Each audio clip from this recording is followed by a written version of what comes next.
虽然是政治新闻，鸿海集团创办人郭台铭敢会参选2024的总统大选，大家拢真关心。本来立法院前院长王金平今日拍算要甲郭台铭作为参拜的土城顺胜宫，因为郭台铭目前人还伫美国，王金平早起一个人去顺胜宫参拜，并且表示伊甲郭台铭敢若伫过年前通过一通电话，无讲到总统大选的代志。这土城顺胜宫这个主委罗嘉诚表示讲，伊认为郭台铭对着2024年的大选确实有动念。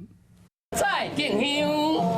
来到新北顺胜宫，前立法院长王金平本来和鸿海集团创办人郭台铭，小照今仔日下晝9點半拜關公，安奈无看到郭台铭影咧。下一次有没有规划跟郭董见面的时间？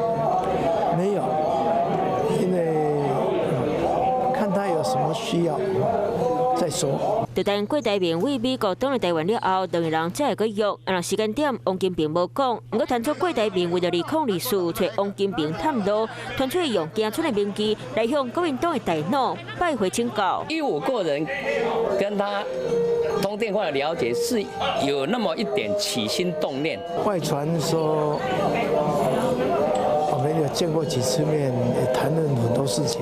事实上，这是错误的讯息。我跟他只有通过电话，也就是在我们就历年前。强调两个人也未拄到，嘛无讲到2024话题。如果传出郭台铭有意思想要做非律联名，要伫咧2024和民进党车拼，民众党主席郭文哲嘛正是2月中要和郭台铭见面。郭台铭敢有机会会换拿衫，搁战总统大选呢？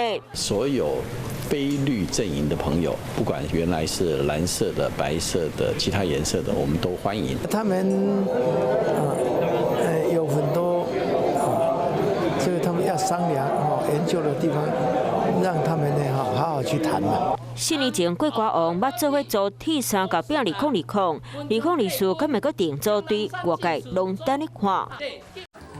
华视新闻看起来，赶快订阅我们的华视新闻 YouTube 频道，欢迎按赞、订阅、开启小铃铛，最新最及时的资讯要提供给你。